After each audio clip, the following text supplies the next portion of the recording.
Friends, आज की कहानी एक सच्ची घटना पर आधारित है। इसमें उस सच्चाई को दिखाया गया है कि कैसे 1996 में एवरेस्ट की चढ़ाई के दौरान कई लोग मारे गए थे। सबसे पहले 1953 में एडवन हिलेरी और तेंजिंग नोर्गे ने एवरेस्ट के शिखर पर चढ़ाई की, लेकिन इसके बाद 40 सालों तक केवल 4 श्रेष्ठ पर्वतारोहियों ने एवरेस्ट पर चढ़ने की कोशिश की, जिसमें से एक की मौत हो गई। इन 1992 न्यूजीलैंड के रॉब हॉल ने व्यावसायिक तौर पर लोगों को ले जाना शुरू किया। उसकी टीम एडवेंचर कंसल्टेंट ने अगले 4 सालों में 19 लोगों को बिना किसी हादसे के शिखर पर पहुंचाया। इन 1996 स्कॉट फिशर की माउंट मेडनेस जैसी कंपनी भी रॉब हॉल के नक्शे कदम पर चलने लगी और उसी साल 20 से ज्यादा लोगों ने एवरेस्ट पर चढ़ने की चुनौती स्वीकार की। ये कंपनियां नौसिखिए क्लाइंबर के लिए चढ़ाई का रास्ता आसान बनाने का काम करती है और गाइड करते हुए लोगों को एवरेस्ट शिखर तक पहुंचाती है। हम देखते हैं कि एडवेंचर कंसल्टेंट के मुख्य गाइड रॉब हॉल अपने टीम के साथ नेपाल जाने की तैयारी कर रहा है। रॉब हॉल अपनी पत्नी को, जो अभी प्रेग्नेंट है, उसे अलविदा कहता है और निकल जाता है नेपाल के लिए। यहाँ से सीन काठमांडू शिफ्ट होता है। आज तारीख 30 मार्च 1996 है। सभी क्लाइंबर्स अलग अलग जगह से चढ़ाई करने काठमांडू आ चुके हैं। रॉब हॉल सभी को ब्रीफ करता है। ये सभी आज से 40 दिन बाद यानी 10 मई को एवरेस्ट के शिखर पर चढ़ेंगे। यहाँ से सभी क्लाइंबर लुकला 9383 फुट पर पहुँचता है। आपको बता दें कि लुकला एयरपोर्ट दुनिया की सबसे खतरनाक एयरपोर्ट है। यह माना जाता है कि यहीं से माउंट एवरेस्ट की चढ़ाई शुरू होती है। सभी यहाँ से पैदल आगे बढ़ते हैं। नेक्स्ट नामचा बाजार 12,303 फीट पर। यहाँ सभी का क्लाइंबिंग परमिट चेक किया जाता है। अब यहाँ से सभी चढ़ाई करते हुए आगे बढ़ते हैं। अगला पड़ाव टेंगबोच मठ है 12,687 फुट पर। पूरी टीम यहाँ प्रार्थना करती है और यहाँ से आगे बढ़ती है। ये सभी पहुँचते हैं एवरेस्ट बेस कैंप 17,600 फुट की ऊंचाई पर। यहाँ कई सारी कंपनियां क्लाइंबिंग करने के लिए आई हुई रहती है। रॉब की बाकी टीम भी पहले यहाँ पहुँच चुकी है। रॉब अपने टीम के मैनेजर हेलन विल्टन से सभी को इंट्रो करवाता है। रॉब बेस कैंप में माउंटेन मेडनेस कंपनी के गाइड स्कॉट फिशर से मिलता है।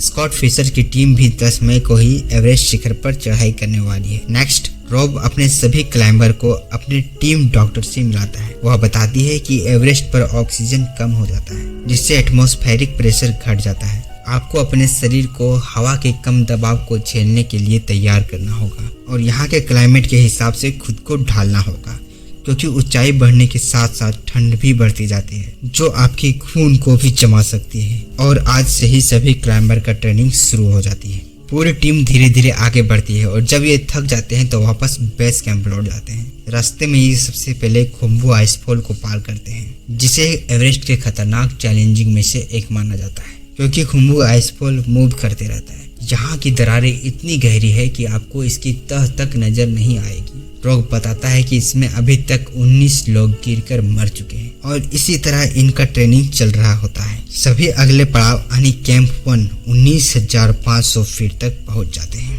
इसी तरह 23 अप्रैल तक ये लोग कैंप 2 21,300 फुट तक पहुंच जाते हैं। यहाँ तक आते आते सभी की सांस फूल जाती है। यहाँ से फिर सभी बेस कैंप वापस आ जाते हैं और आराम करते हैं। फिर अगले दिन चढ़ाई शुरू करते हैं। इस बार टीम लोटेस फेस 23,400 फुट तक पहुंच जाते हैं, लेकिन मौसम खराब होने के कारण फिर सभी वापस बेस कैंप आ जाते हैं। अभी बेस कैंप का ये हालत है कि यहाँ बहुत सारे कंपनी आ गए हैं, जिससे भीड़ बहुत ज्यादा बढ़ गई है और खाई क्रॉस करते समय सभी को वेट करना पड़ रहा है। इसलिए रॉब माउंट मेडनेस कंपनी के लीडर स्कॉट फिशर से मिलता है और साथ में मिलकर काम करने की बात कहता है। अगले सुबह दोनों कंपनी यानी एडवेंचर कंसल्टेंट और माउंट मेडनेस के लोग अपने अपने काम का बंटवारा करते हैं, जिससे रस्सी लगाना, ऑक्सीजन टैंक ले जाना आदि। सभी पूरी तैयारी के साथ माउंट एवरेस्ट पर चढ़ाई के लिए निकल जाते हैं। टीम यहाँ से पहले कैंप 1 पहुंचकर कुछ देर आराम करती है। जो थक जाते हैं उसे वहीं से वापस भेज दिया जाता है।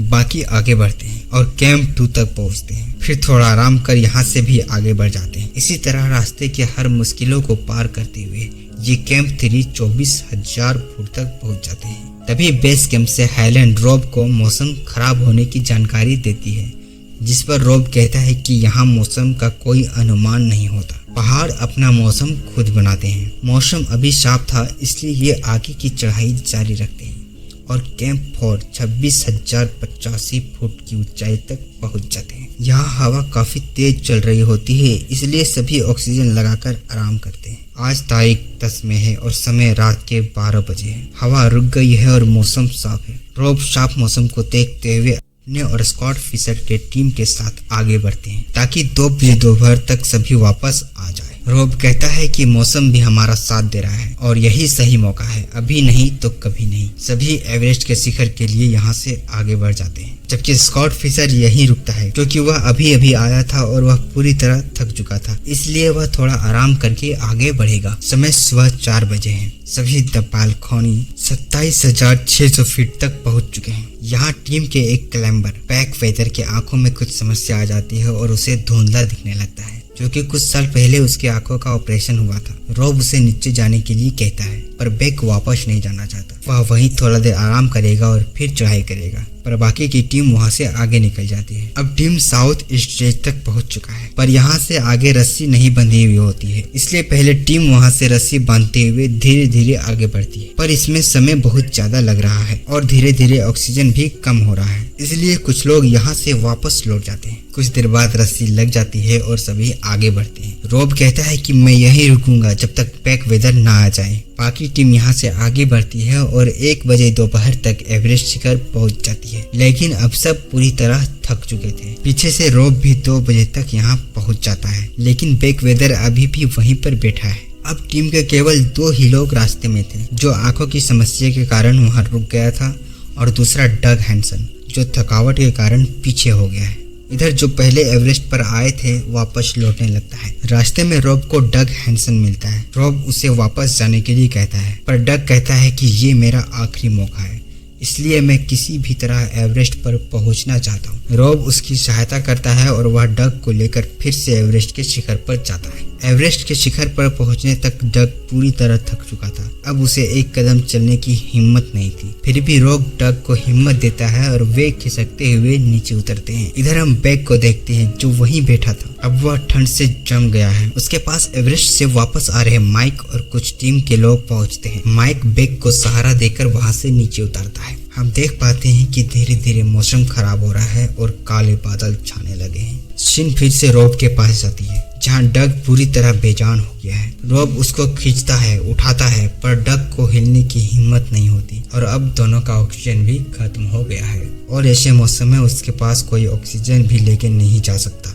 अब रॉब के पास एक ही चारा बचता है कि वह डग को वहीं छोड़कर ऑक्सीजन लेने नीचे जाए। जैसे ही रॉब डग को छोड़कर आगे बढ़ता है, डग अपने रस्सी का लॉक खोल देता है और वह आगे बढ़ने लगता है, क्योंकि उसका दिमाग काम करना बंद कर दिया था। डग को पता नहीं कि वह क्या कर रहा है। इससे पहले कि रॉब डग को देख पाता, डग वहां से नीचे गिर जाता है और उसकी मौत हो जाती है। इधर बाकी की टीम बैग को लेकर नीचे उतर रही थी, लेकिन अचानक बैग का पैर फिसल जाता है और सभी नीचे गिर जाते हैं, जिसमें बैग और यासुको नाम्बे को चोट लगती है और वह वहां से हिल नहीं पाता है। बाकी टीम किसी तरह कैंप 4 तक पहुंच जाते हैं। तब तक रॉब के पास उनका एक साथी एंड्रू हैरिस आधा भरा ऑक्सीजन लेकर पहुंचता है, लेकिन वह सिलेंडर भी बर्फ से जम जाता है। इधर रॉब बेस कैंप से कांटेक्ट कर हेल्प मांगता है, लेकिन अभी इस मौसम में किसी का जाना वहां खतरे से खाली नहीं था। ऑक्सीजन की कमी के कारण हैरिस को हाइपोथर्मिया हो जाती है। उसे बेचैनी होने लगती है, गर्मी महसूस होता है और हैरिस अपना जैकेट उतार देता है और वहां से गिर जाता है। अब तक कुल 3 लोग मारे जा चुके हैं और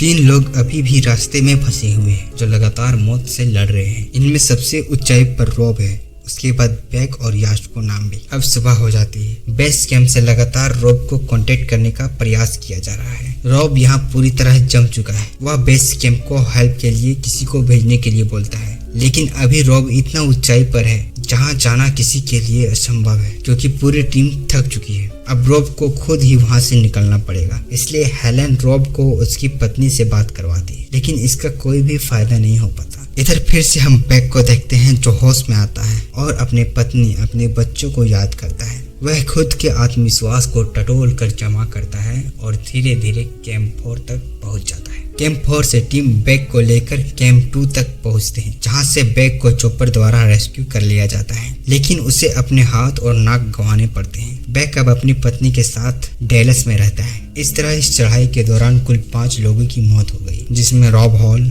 स्कॉट फिशर, एंडी हार्डोल Harris, Doug Hansen, Yasuko Namba शामिल है। इन सभी का पार्थिव शरीर पहाड़ों के बीच कहीं पड़ा हो। जुलाई 1906 में रॉब की वाइफ की बेटी होती है। वह उसका नाम सैरा रखती है, जैसा कि रॉब चाहता था, और यह कहानी यहीं खत्म हो जाती है।